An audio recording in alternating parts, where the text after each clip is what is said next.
Well, welcome everybody, full house, good to see that. As I was already mentioned, I'm from the Center for Development Research, and the center here at BOKU is dealing with research on development, obviously, mostly with partners in the Global South. I will take you to South Asia. This is a region that is the most populated region on our planet, and it is a region with great challenges. We have challenges like population growth, socio-economic change, urbanization, and of course also climate change is a big issue in this area.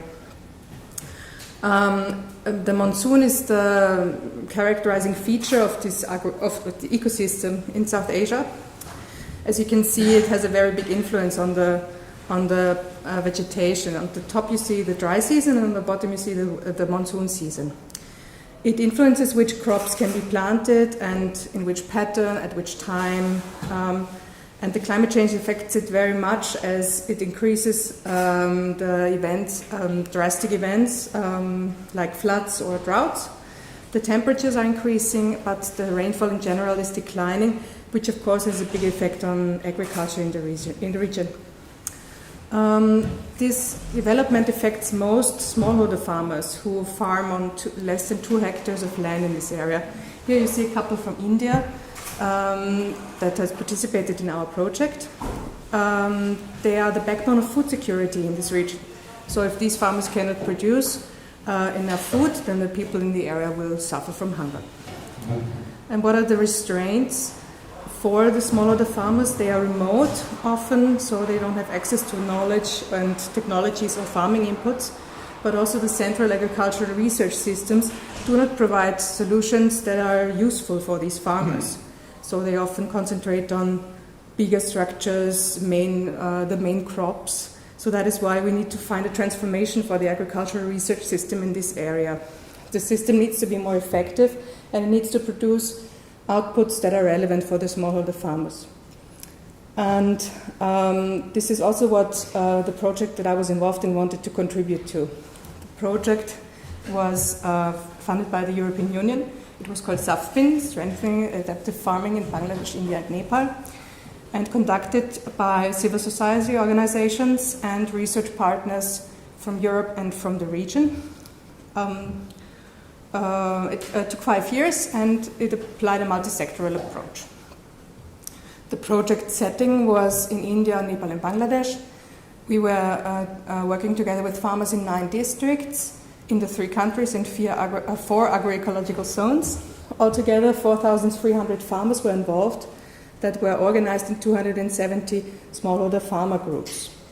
There were 5 steps of the process, and the farmers were involved in all of these steps. The first step was diagnosis. So the project team, together with farmers, looked at climatic challenges, food security issues, and tried to find out what is the most pressing issues for the farmers in each project district. In the next step, which was called the design phase, experts, farmers, NGO members, researchers together identified possible solutions for these pressing issues. And in a multi-stakeholder process, these solutions were a combination of formal agricultural outputs, but also traditional knowledge and local innovations. These were taken to farmer groups like this one in Nepal, who implemented and monitored on farm adaptive research trials. So the farmers tried these solutions on their own field to find if this technology or this solution was fitting for their context. Farmer groups were approximately 10 to 15 people each. The 4th phase was the implementation and monitoring phase, in which the farmer groups monitored the trials, they collected data, they analyzed data, they simply looked how the different combinations they were trying out performing. The data analysis was also supported by researchers and research students, and results from this research were shared with the greater public, with other farmers, with policymakers, with a local administration, for instance in farm affairs, like you see this one here in Bangladesh. So it was important for the project that what was actually found out during our activities was also shared with the public. So which results did we have? First of all, The farmer groups increased their ability to systematically approach problems and issues and also to put it into a bigger perspective. So they now link their global challenges to the global phenomenon of climate change. They could increase the yields of their crops. This was done through more adaptive varieties, but also through improved cultivation practices and sustainable management practices. So we introduced a lot of organic practices, which the farmers adapted quite rapidly, actually. A close monitor was also one of the secrets. The local communities are now more food secure than before. Before the project started, they had around 170 days per year that they could feed. Now I'm back at the livestock, sorry. They could eat from their own produce, and now it's more than 260 days, so that is quite a change for the people in the area.